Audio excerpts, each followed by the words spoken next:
everyone, we are back. We are here talking about watches and stuff like that in what is still called No Time for a Name, which we might change that by the end of this show. But anyway, we are here with Cap Maceda Aguila, who is our little, I would call him young Padawan, except someone already took that name from us. So there, he's just the bearded guy who asks questions. He's someone's Santa Claus with no clue. I'm kidding. Okay. So for those of you that aren't really following this, this whole thing kind of started because Cap was basically a deer in the headlights asking about watches, and we threw him off the pier into deep, dark water. Your fault. And he asks Your us fault. questions. Yeah, I know, and I'm happy to have that. I'm proud. So what we wanted to do today was answer all the questions that Cap keeps asking us about the simplest things that you think he would know about. Well, that's not true. We just want to define things better because we keep being asked, what did you mean by this? Or what is that? And which leads us to understand that we're not being clear enough. So we're going to try to be clear enough in this show, at least for the basics of watches. And what we want to do this for, we're going to show you, we're going to basically talk about what's inside a watch, what's outside a watch, what's in front of the watch that you see, what's in back of the watch, how you strap the watch on, and what it's called, and so on. All these little things, and Cap's going to pepper me with questions as we go through with this. So these are the basics. The basics at the deepest part of it are inside a watch is a mechanism. It is called a movement, or it is called a caliber. These Nice name for a magazine, by the way. I know, isn't it? When we started that, we actually checked, and no one ever used that name for a watch magazine ever in the world globally. This week that we could tell from an internet search. So we took it on. Since then, several have shown up, none of which contacted us. There's one in the UK. There was one in Singapore. But you'd think that someone would at least make the effort. Like, I mean, we as a small group. Anyway, never mind. Okay, so it's okay. See what happens when you open your darn mouth. Okay. So basically, inside the watch is a movement. It's called a movement or a caliber. There are several. Yes, there we go. That is. Which watch is that? What? Which watch is that? There's a Hamilton. Oh, that's the Hamilton of your wife, who has yeah. much better taste in watches than you. I'm kidding. Okay. No, we like his wife. She sent us cookies. Okay. So basically, inside the watch will be a movement. That movement, there are several ways to power that movement to create the time telling ability. For our purposes, we're going to discuss only the mechanical ones and the quartz ones. So there are others. There are hybrids. There's electric. There's just any number of them. But we're going to discuss those two. Let me cut you there. So you're saying Yes. there are two. These are the two most popular kinds of watches that are out there, right? Well, they're the market? two most prevalent types of mechanisms. Okay. And let's be clear on something. We're not just discussing the power, okay? Because the differentiating factor is actually not the power. It's not the battery that differentiates them. It's the way. Okay. Let's look at it like the tick-tocking of a metronome on a piano. Okay. That basically is what creates the time-telling ability. Okay, that constancy, and you produce that in one of two ways. In this situation, one is you have a spring that you wind up, and then it just whacks it back and forth, and the other is you have that ticking, that cadence is produced by running an electrical impulse through a quartz crystal. So when you say quartz, you're actually not talking about the battery power. You're talking about the way the cadence is created, okay? And it's created in a in a much more precise way with quartz. So quartz watches will, in general, be a lot more accurate and consistent than mechanical watches. Because mechanical watches, you have a spring that can be tightly wound or loosely wound. You can have degradation of all the little gears, okay? So, but basically that's it. There are hybrids. There are hybrids of these where a spring creates power that runs through a quartz. Okay, there are, and some of them have been successful, some of them are not. Yeah. Anyway, but for our purposes, it's those two. Okay, that's what's Okay. inside a watch. Okay, what's outside a watch is basically what you would call the case. The case can be of any number of types of materials. Generally, what we're familiar with is steel, stainless steel, but you'll have gold. So this would be the case, the whole Yes, that's you are. See, shebang. see, you're See? useful. Thank you so much. Yes, Yeah, of that is a course. case. Trying to What be is that trying case to be made of? useful. What is that case made of? I think this is steel. Okay, it's steel, probably covered in. It's probably treated with PVD, which is what makes it black. Okay, Okay. particle vapor distribution or something like that. But basically, that's a coating around the case to get that color and to get that strength and hardness and ability to withstand scratches and so on. There's one thing to note is you can have cases that are gold colored, and you have cases that are solid gold or pure gold or whatever. And you just got to be careful because sometimes people will mention they're talking about the color gold, not the actual metal gold, which tends to be why when watches are actually made of gold, they call it 18K whatever. Okay, and you will see many companies. Many brands will have proprietary mixes of alloys, such as Rolex, primarily, and they say this is their mix of gold.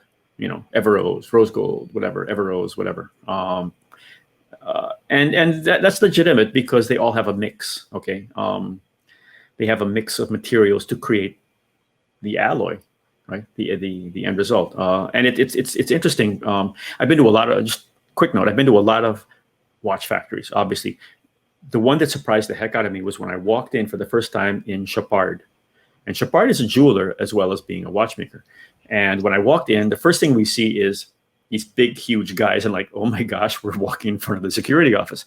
We're not. We're walking in front of the forge, okay, the foundry. In other words, they melt their own gold. Okay? Wow. They have the gold in blocks and they melt it according to their specifications. And not that many companies do that.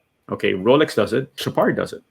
So it's very unusual. But this, in the case of Chapard, it's because they're jewelers, so they need to do that.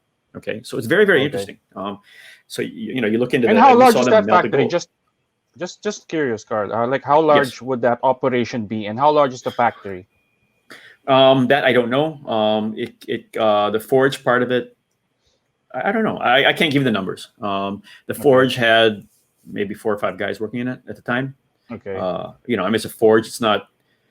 I don't know how often they're in operation. You can have tens, you can have hundreds of people in a watch Wow. factory. Did they have to blindfold you when you got in there? Before you got in there? Is there like no? I mean, like secret stuff there. There, Like, yes. okay, Honestly, for some, they don't blindfold me, but there are some things that are covered when you walk in. There are some things we're not allowed. Okay, more often than not, they don't stop me from seeing anything. What they do is ask me to not take photos and not have a discussion. There you go. Okay. Especially on, well, a lot of it will be for some of the more technical stuff, but also some of the artistic stuff. So it's and much the other like thing is cars as well. I mean, yeah. Yeah, but yes, basically. Well, I guess it's like anything that's at that level, right? Yeah. Sorry. Where's this factory again? I mean, I'm curious. Well, Chapard is Swiss, basically. So it's in Switzerland. And most of the stuff we're going to be discussing will be Swiss. Secondarily, will probably be Japanese or German. Okay. I've been to German factories. I've been to Swiss factories for watches. I've never been to a Japanese one. Haven't done that yet. I was actually supposed to. Just for the this Seiko, year. right? The Grand Seiko, yeah. For Seiko, for I was going to visit Corono. I was going to visit Ashime. That none of that happened. Okay. So there. Anyway, okay. So basically, that's the case. It's on one hand, it's the boring part of it. On the other hand, it's actually very hard to do because if you look at, for example, and just okay, if you look at this case as an example, it's not focusing. There you go. Okay. If you look at this is cool. This is a Filipino watch. This is the Clo & Co. What I call the spaceman, basically. It's really cute. Okay, here's a really good example. This is 2 movements. There is a mechanical movement here. Okay. There's a mechanical movement in here, and there is a quartz movement in here. Okay, and it's just because they wanted to do it. Okay. Anyway, the point I was trying to make. So that's a hybrid then. It's a hybrid. Okay, but the point I was trying to make was that the case alone requires its own level of there. Focus. There you go. Okay, its own level of thing. Okay, look at, you've got a finish on the side, you've got a finish on the front. Okay, so each one of those is a different finishing. Each one of those costs more money. Okay, so finishing this here will cost one thing. Finishing that there will cost another. Finishing those corners is yet another issue. Okay. So a simple case can have a lot of detail in it. If you look at this, okay, this is a traditional Breguet case. Breguet always has these lugs, if you want to call them, little. You see the side. There's a. It's not focusing. Wait. Yeah, it's focusing. I give up. I'm going to try doing it this way. Anyway, okay, never mind. Okay, but Breguet basically has these side there. Okay, you see them? Okay. Okay. Yeah. That's something they've done traditionally ever since the whole Marie Antoinette thing. Interestingly enough, okay, this is a titanium case. Years before, this is what made them very hard to copy, because you could always easily carve out of gold, melt it and whatever. If you were going to make a copy, you could not do that with titanium. It's probably easier now, but at the time, that was one of the things that disallowed people from doing that. But anyway, okay. So what's on the front of the watch is basically the face. You will call it the dial, but you also have subdials, like especially on a chronograph, which I'm going to try and show you in a better way now. We were talking about the dials and so on. Okay, so this, as an example, you see the three smaller circles; those would be called subdials. Okay, so the whole thing is a dial, which is on the face of the watch, basically. But sometimes you call it a dial or face. It doesn't really matter. Is it also called a complication? Is that right? No, that's a different thing. Okay, there is a complication, but that's not the face. The complication is a definition of what the watch can do. So in the case of this, yes, it has a complication, and that is indicated by the subdials on the face. That does not mean that a simple three hand does not have a complication. You could have a highly complicated watch that only has two hands on it. So how do you find complication then? Okay, complication. You have basic time telling, okay, which is a two-hand or a three-hand watch. Anything past that, to a point, is a complication. Anything mechanical past that is a complication. If you have a GMT watch, for instance, maybe even just a date is a complication. That's technically a complication. It's a complication, and it's done in two ways. It's you have a base caliber that will just do the time telling. It will. Okay, this all works by having that one stock, or basically, and that spins the second hand around. Okay. And then using another gear, it spins the hour hand around, a minute hand around, and using another one, it spins the hour hand. Okay, so minute, hour, whatever. Those are also all basically spinning at a different time. The key one is the second hand, because that's the one that makes everything click. Okay, it clicks the minute hand forward, and then the minute hand every minute will click the hour hand forward. Okay, that's your basic watch. Everything past that is a complication. Okay, so the hour hand, after it's done 24 rotations, will click a wheel that moves the date, and it will click a wheel that moves the day. Okay, so those are all complications. A stopwatch chronograph function is a complication. This one, okay, as an example, this is still on. Haha. Okay, as an example, this has several complications. You have the time telling, the basic time telling. In this case, the second hand, the running seconds hand, is on the 6 o'clock position in the subdial. Okay, it's not the central second hand, because the central second hand functions for the stopwatch function, the chronograph function. Okay, then the minutes would be on the left. No, the minutes are on the left and the hours are on the right. Okay, basically you're saying at 6 o'clock, at 9 o'clock will be the minutes, I think, and at 3 o'clock will be the hours. Okay. So those are all complications. This one, okay, here's a complication you don't see here right now. This is a flyback. This is a Type 20. This is a re-edition of the Breguet Type 20, which came out in the late 90s.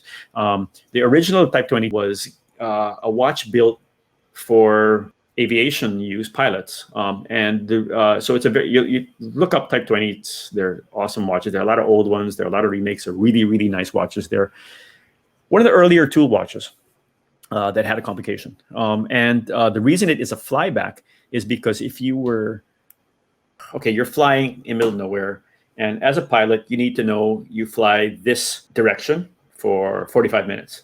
Then you fly this direction for 20 minutes. Okay. And that's all on your flight plan. Okay. So you got to time that. And sometimes you got to time it very closely. So you don't want to go, I'm flying for 35 minutes, 25 seconds at 200 kilometers an hour or 25 knots or whatever. And then I have to bank at 45 minutes, 20 seconds. Okay. Now your bank is going to take a while, right? And you might well remember, we're not talking about flying at 30,000 feet. This came out when people were flying above treetops, through mountains, at night to bomb someone, basically. So it has to be very precise.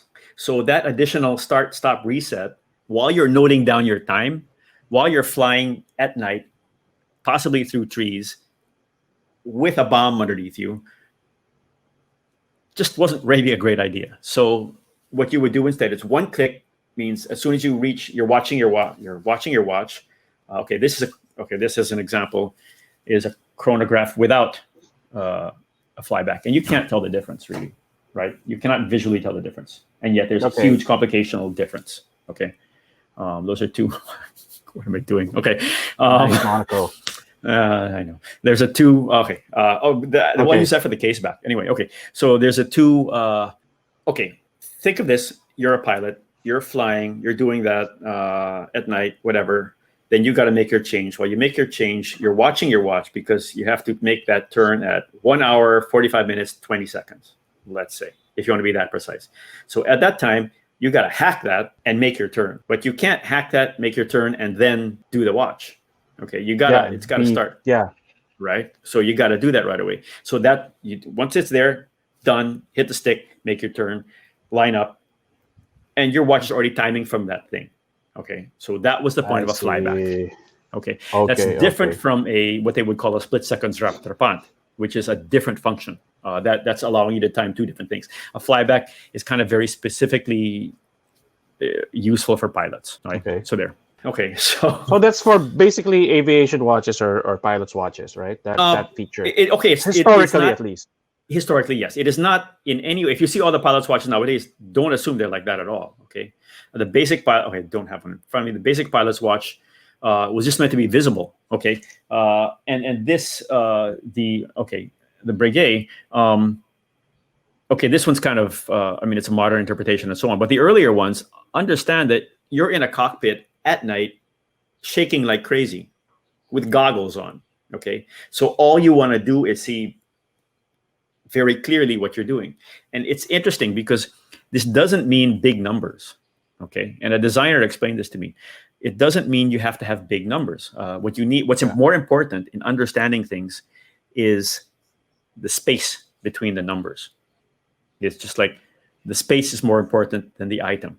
Think of fonts, think of design, think of architecture. The space may well be more important than what's actually there.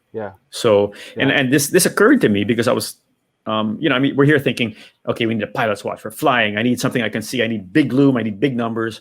Exactly. That was what I was thinking about. Because that's what you would think. Right. That's what you'd think. And yet, one time I was, bleary-eyed. I was going to a Patek thing. So I had on a Calatrava, basic Calatrava, very thin indices, no numbers, very thin hands, straight hands.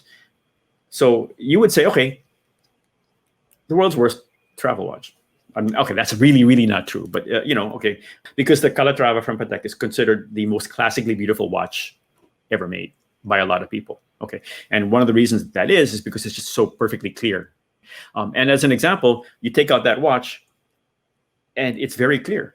And I was like, how can that be so easy to read with no lume on a plane at night when we all think of these, you need big numbers, and it's the reverse. Yes. You need differentiation, and that watch gives differentiation. Plain enamel white face, plain black hands. There. So anyway, so there.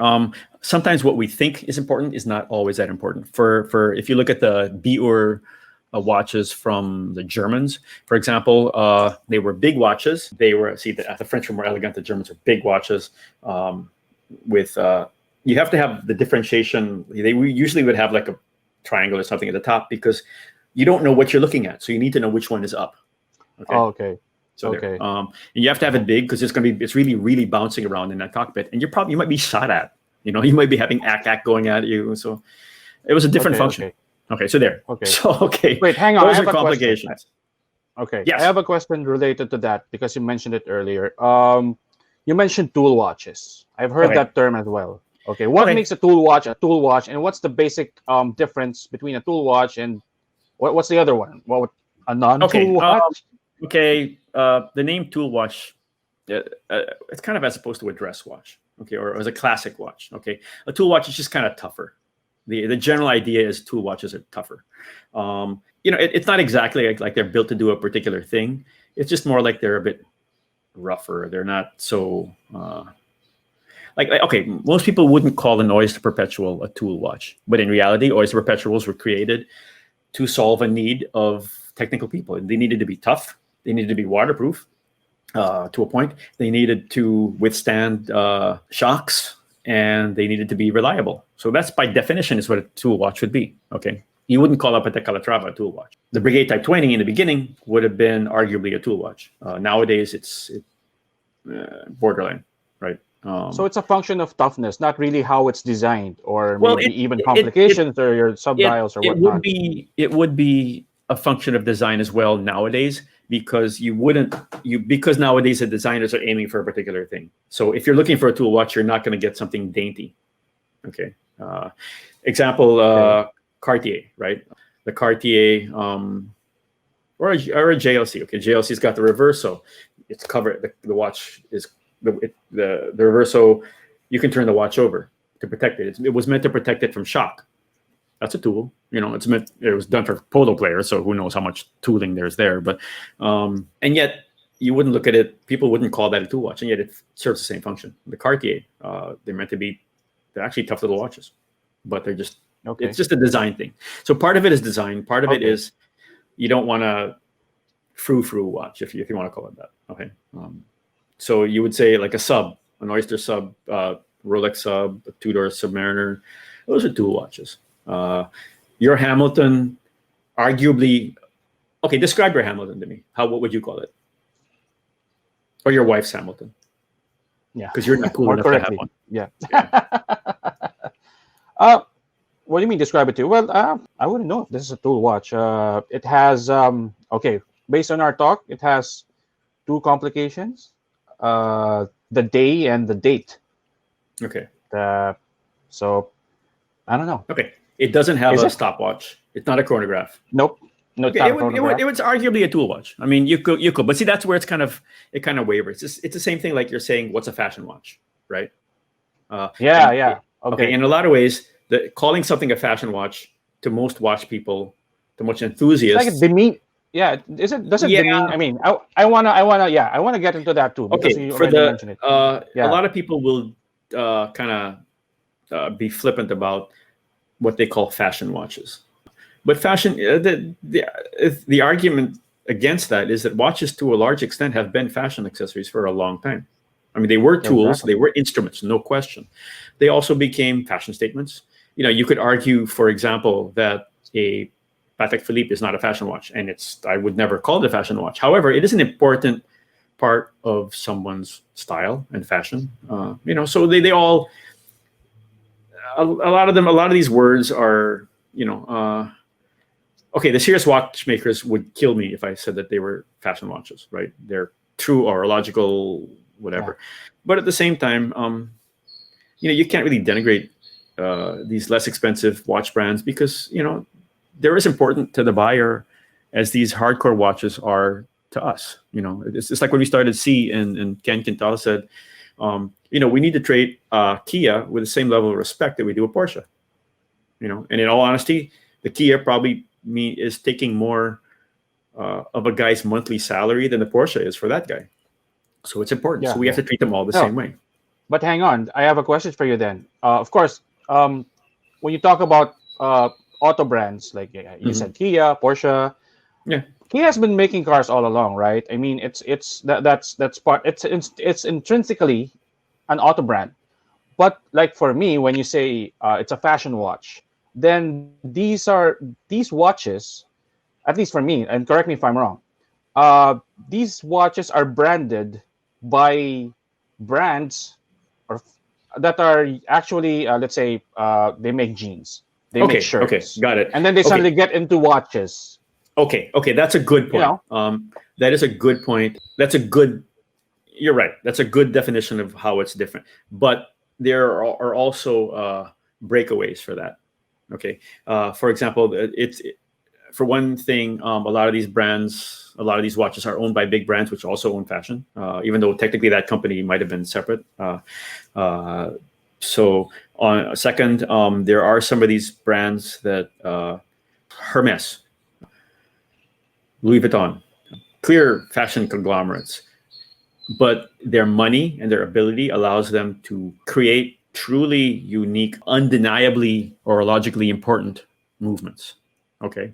It's not like before when you would walk into a shop and buy a Hermes that was an Hermes watch that just had the branding and was inexpensive or whatever. Now Hermes makes some beautiful, beautiful watches.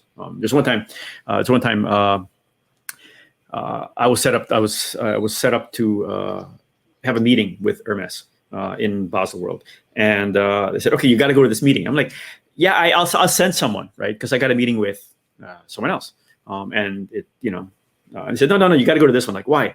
Because it's the head of the company and it's Jean-Marc Witteract. I'm like, why is Jean-Marc Witteract in this meeting? He's this massively cool watchmaker. Okay, he's really, really good. I'm like, why is he there? I'm going. And it turns out he just created this great new movement. Okay. And he made it for Hermes. So Hermes at the time they were starting to make their move into we're going to be real serious. And he walked in and the president of Hermes was just like, I'm leaving you two guys alone. Because we were like, how the heck did you do that? What did you do this? What did you I say? That was so hard. I didn't think I could do it. And this guy's, I mean, this is this great watchmaker. He's like, I thought it was impossible until I did it. You know, so and the power that the money that provides that is people like Hermes, people like Louis Vuitton, people like Cartier. Okay, so they have the money to do this. They have the power, and this is the key point. A lot of us will say, "Yeah, it's a fashion thing. They're not going to be serious," but they have the ability to bring in people who were never that into watches and teach them about how important watchmaking can be. So they have the potential to hugely increase the market, and they have the money to do it. Okay. okay, Bulgari. Bulgari that's a good recently point. just yeah. Bulgari recently just won. Bulgari has done 5 years of world record watches in the last 5 years. Okay. Bulgari is currently headed by Jacques-Christophe Laban, who was the head of Tag Heuer before. So we know him, and he's got he's got a deeply technical background, and he goes into Bulgari. Okay. So there's a melding, and in a lot of ways, and this is another arguable point, it's going to be these brands and it's going to be the small inexpensive brands that are going to be key to the growth of this market, because on one hand you'll have people like Bulgari, Cartier, Hermes, LV, guys like that who have the power to bring in at the high level, and at the lower level in terms of price point, you've got brands that serious watch geeks would never touch, like Daniel Wellington and so on, but they're important because they're bringing people into the world of watches, into wearing watches. So that means that they're starting, once they start, and we've seen this, you've seen it, I've seen it, you start people off with a G-Shock and then they move to a Seiko, then they move to Hamilton, and then, things like that, right? So they move to an Oris, they move to an IWC. So there is a progression. Even the smartwatch thing, I mean, if everyone was saying like, yeah, smartwatch is going to kill you, like, no, you're not there. You should be happy because you're getting something on the wrist. And second, once they do that, they're going to realize, yeah, we've got the same thing that everybody else does. It's no longer cool. What do? You put in a strap on it. You put on an Erica strap on your wife's, right? I put all these different straps on mine. So there, all these things that get watches on wrists are a good thing. Yeah, they're a good thing. But to your point earlier, yeah, you mentioned Hermes, right? I mean, how do you see Swatch then? I mean, Swatch should be like the prototype for that kind of model, right? Like Okay, people have Swatch was the always, creator. yeah. I mean, Swatch is Swatch a was the fashion watch. creator of that market. If you ask me, it's a fashion Okay, watch, and yet differentiate the two. this big guy just snapped up all these awesomely respected brands, right? Correct. So Correct. yeah, so talk me through that. Okay. How does it? Yeah, Okay, because the whole it goes back to the quartz thing, right? We haven't even passed cases yet. Uh, okay, so the quartz thing, it's a better technology. It's cheaper. It was coming around the world. Even people were saying that mechanicals are dead. Whatever. Swatch, as an organization, as a company at the time, saved the industry by producing what effectively was inexpensive watch that got people looking at their wrists again and saying, that'll be fun, I'll do that. People started collecting them. People started buying them.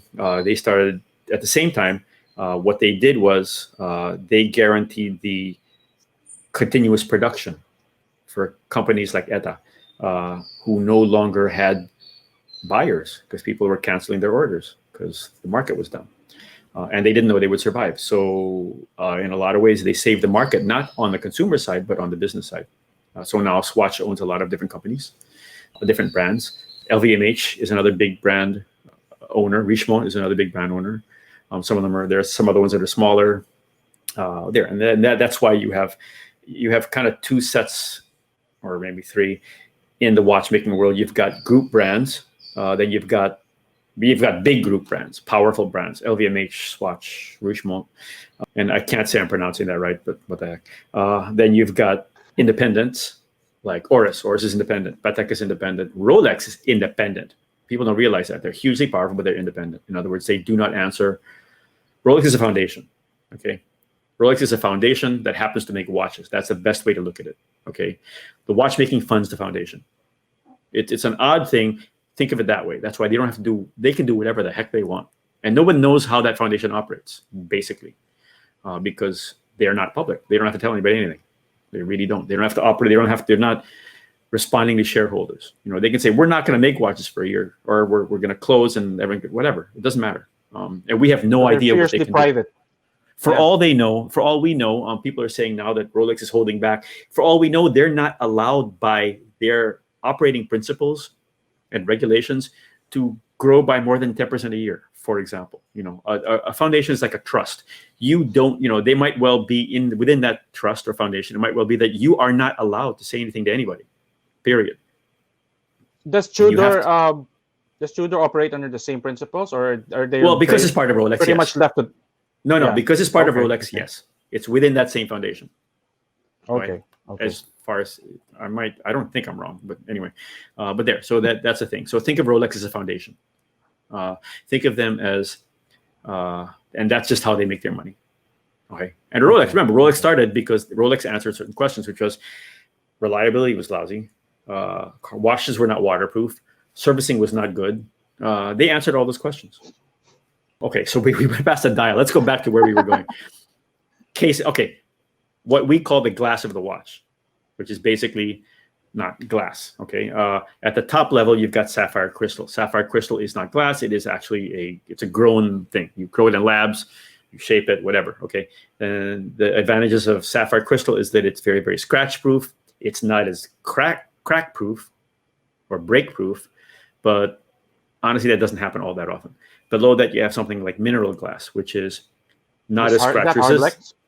Yeah, I mean, well, these are all proprietary names. Names, okay. And so they have their own mixes. Okay, Hardlex is arguably, well, just go by their definitions. Okay, but then you have mineral glass, and then below that you have acrylic. Okay, acrylic is what you used to have in the original watches. That was the technology at the time. It's less expensive. It's not as scratch resistant. It can fade over time. It gets a haze over time, depending on the mix. Again, depending on the mix. Okay, and the mix is like saying alloy, right? Okay, it's created to do a certain thing. A lot of people like acrylic watch glass, for the lack of a better term, because it goes well. A lot of Panerais will still come with acrylic or old school, oh, really? And they'll scratch up. Yeah, okay. Speedmasters. A lot of limited edition Speedmasters will be old, or they might come with both. Some watches come with both, or some watches give you a choice. All right, sir. So that's the front. On the back is the case back. The case back is basically one thing that, if it might be a one piece or two piece watch. Most case backs are removable. Some are not, because it's one big piece. Most case backs are removable. Sometimes you pry them off. Sometimes you have a screw on back, like that one. And why would you want to pry them off, Carl? No. Okay, because that's how you open up the watch. Okay. No, I mean, this is not like this is not supposed to be what people are doing, right? I mean, they should do this at home. But that might be how you open the watch. Okay. So it's not. You would not have a pry off case back for a diving watch. Okay, you want a stronger seal. Okay, so you would have it. You could have a pry off case for a. I'm not going to show you the example for that, but you would have a pry off case for something like a classic watch or old vintage watches. Sure, it's less expensive. It's less secure. For some brands, you have a proprietary watch case back, meaning you have to have their tools to open it up. Okay, basically, you can also have a see-through case back, which could be sapphire crystal or it could be something else. It's not hitting anything, right? So it doesn't have to be anything really hardcore. But people in general, if you have a case back, if you have an open case back on the back, it'll generally be sapphire crystal, and it'll generally say so. There you go. Right. So this might be sapphire crystal. You mean? It would probably. It's Hamilton. Would probably be. Okay. You'd have to check your specs, or it might say so on the back. Anyway, so there. A sapphire crystal allows you to see the back.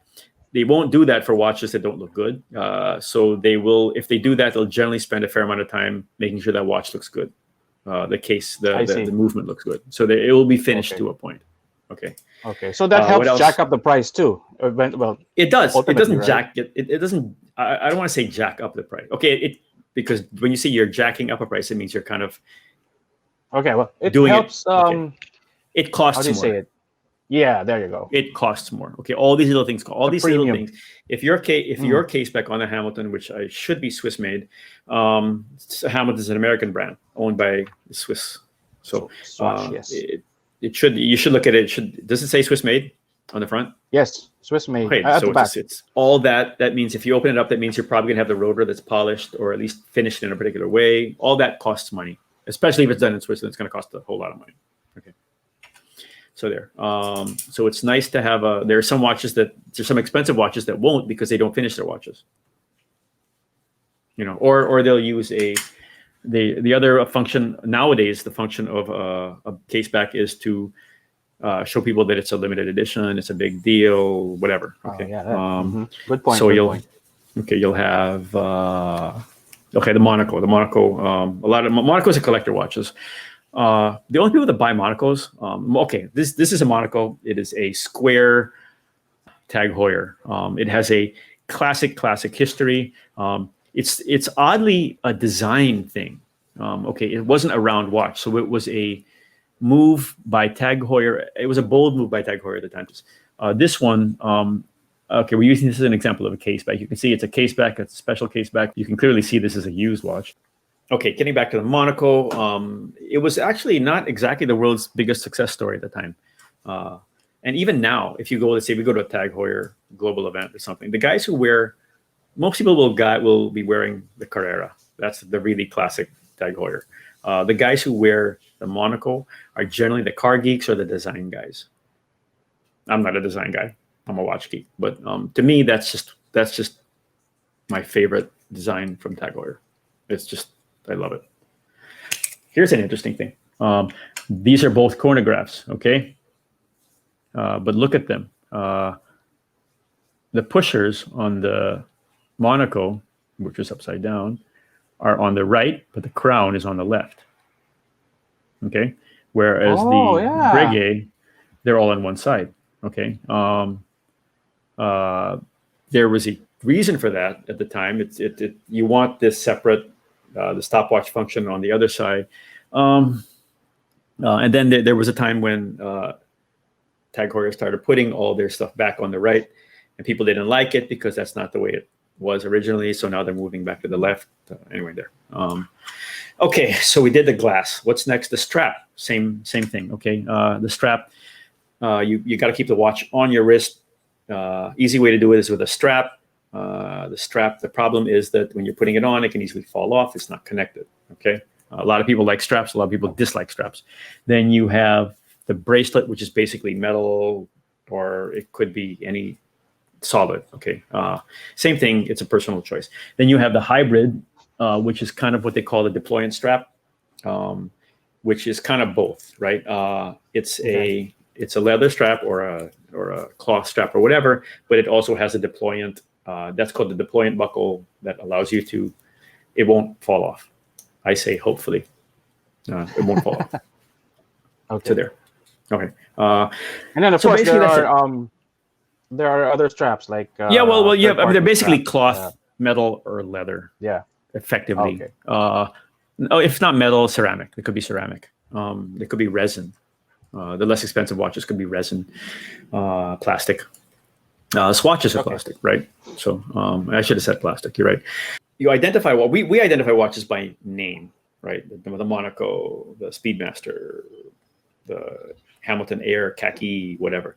But they're properly identified by the reference numbers. The reference number is specific to that watch model. It tells you, and if you see a watch catalog, if you haven't seen one, I'll give you some. But they're very specific, okay? And collectors will quote these numbers, okay? That's a 3919. That's a 6750. No, 6750. Sorry. That's an address, right? Okay, sorry. But as an example, they will quote numbers. I actually can't quote numbers like that anymore. I used to be able to do. I just can't anymore. There's too many numbers. But there, the reference number. There's a reference number for the watch, and there's actually a reference number for the movement as well. Okay, so just understand that. That's basically how people define what the watch, how you keep track of it. Because you can have Speedmasters, and then they'll quote, okay, but it's this reference number, which means it's this year, or it's that reference number, which means it has that special thing. Okay, so there. Okay. There you go. So that's the basics of watches. I guess. We can go further. We can go deep geek into this next time. But those are the basics. Got any questions? Or have I just confused that out again? Yeah. Info overload. But yeah, I mean, it's good to know. Just so you know, I compressed this all into a 5-minute thing for Ayala Malls. Oh, perfect. Well, 3 5-minute things, 2 5-minute things. What was not nearly as much fun. It was very stressful. So no. Yeah, I just realized we could talk about this all day and still just be scratching the surface because we haven't got. I was gonna go hardcore on just the dials, dude. Oh yeah. But I guess that's good. Okay. So we have given Cap his next little class in watches, and the idea is so that people understand what you're talking when they say what's the ref number or the reference number. So so what kind of case back is it? What is sapphire crystal? And because in all honesty, I just say glass because it's just I just see so many watches. I don't keep track of what's on the front. I shouldn't call it glass, but basically it's that see-through thing at the front that allows you to tell time. Yeah. You know what I do appreciate in these few episodes that we've been doing already is I love the history behind this whole the whole watch industry. There's so much history that it's awesome. It's awesome. Yeah, like how watches came to be. I know today that people today are still attaching them to for instance certain movies. Hollywood is featuring them. So but that's just part of the allure. I mean, there's a whole hardcore history like what you say about the flyback. I mean, I was captivated by that story. It's awesome. I guess, I guess that's what also sucks us even, deeper into the black hole. There's just so much to get into, and it's not just slapping something on your wrist, but there's actually a whole encyclopedia of stories. There's a lot. There's all these stories. And you're talking about movies and TV and so on. That's a big business now. It wasn't before. So all the things we're quoting now, they were never really constructed to be any kind of marketing or brand thing. The Omega Speedmaster, when it went to the moon, Omega didn't really know about it based on what they've said. Basically, some guys from NASA went to a shop and nearby and bought 5 watches and tested them. So it wasn't a marketing thing. As we discussed this before, Hoyer went to space and didn't even realize it. Here's a fun one, and I don't know how to verify this, but we look at the NATO strap, and it was popularized by a Bond movie, right? To a large extent.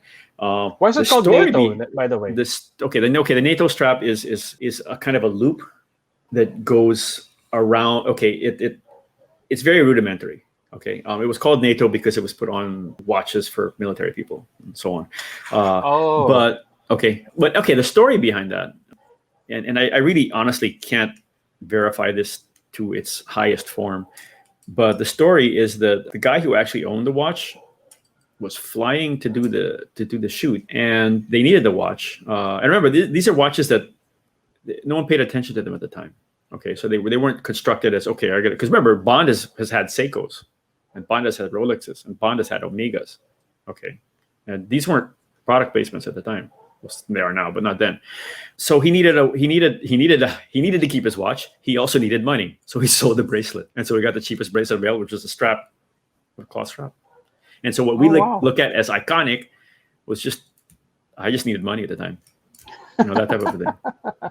So that's fascinating. There are all these great stories, dude. You would not believe the funny stories that Panerai languished for a very long time. It was enthusiast only until the right Hollywood stars suddenly started picking them up. Again, no endorsement at the time. They probably picked them because these big buff guys. Yeah, they need a big watch, right? So there, any number of little stories behind all these things. So, but just to walk it back, I also like the fact that you mentioned that all watches, I mean, including the so-called fashion watches, they have a place. They have a place. They have a place, no question. Yeah. They have a place. As long as I dislike the ones that are badly made. I dislike the ones that are just mere copies. Let's be clear. I think a copy is different from an homage watch. Okay, an homage, you're paying homage to a certain design. That's kind of a gray area, okay? Because some watches are meant to look like Submariners or GMTs from Rolex. Some just emulate that or copy it outright, or they make fakes. We're not that into that, okay? We do not agree with that. But there are homage watches where you can no longer get that watch. And the example here, a lot of them examples are the pilot's watches, the BUR pilot's watches. People will make them with a brand, and people don't want that. They want it as clean as possible. So there are some companies that will make unbranded BUR replicas or homages. And I've been involved with some of these where some of the German companies that make these watches are told accurately by enthusiasts who I know that your specs are off. You're like, you're kidding. I'm like, no, they're off. Why? Because these are the original specs. I'm like, you're right. So some of these watches have come out.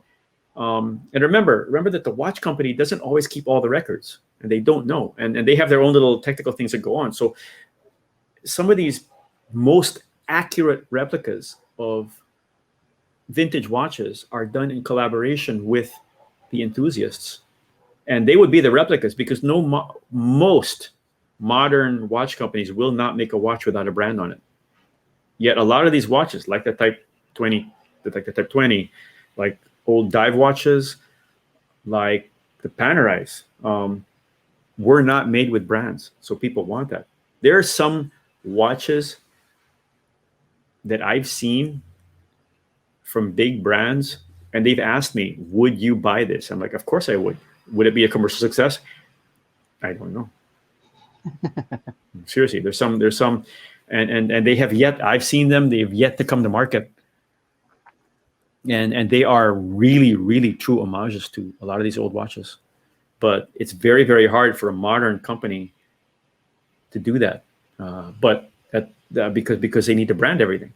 But at the same time, the modern market is different. The market for, even within a company, the market, okay, here's a good example. The market for steel Daytonas from Rolex is completely different from the market for gold Daytonas. It's completely different, and people do not realize that. The cool one is the steel one. The one that holds its value is the steel one. Okay, and that's an example of it. It's a very traditional thing. That is an example that predates this whole Daytona craze. Okay, that ever watch guys know that ever since. It was the cool one was never the gold one. Okay, it was the steel one was always the one to get. So I would agree largely because I don't buy expensive watches, right? I mean, I don't buy gold watches. I like watches because I think they're tools. I think they're mechanically interesting. I think deep down inside they have a value that's not just about gold or about brand or about stuff like that. You know. There you go. Yeah. So, okay, there. So we have gone through educating Cap or casually on time. Maybe we'll use that. Casually on time. Yeah. Casually on time. I like that. We casually either go time. or never on time. I don't know. Well, because this is supposed to be the show, right now we're hitting an hour, right? So what the heck? Yeah. So clearly we're not using the stopwatches that we have. There you go. There. Okay, maybe it's casually on time. I do not know. This has been a fun time once again. This was spurred because I was asked to do a short discussion on watches for a mall, and you're going to see that soon. And we hope you watch it. We're going to tell everyone about it because I want to watch that. Yeah, it'll be fun. Not as fun as this because we're having just because I can get to tease you, right? You have no control because I can edit everything out. But but it's actually way more fun to have a fun conversation. So there. So thank you very much everyone for joining us, for talking, for hanging out with us. This has been Cap Maceda Aguila. He's so good he has 3 names. I'm Carl. I only have 1. What the heck? Sorry. Okay, stream of consciousness. Stream of consciousness streaming. Okay, so there we go. Okay, thank you very, very much, everyone. Hang out with us next time. Bye-bye.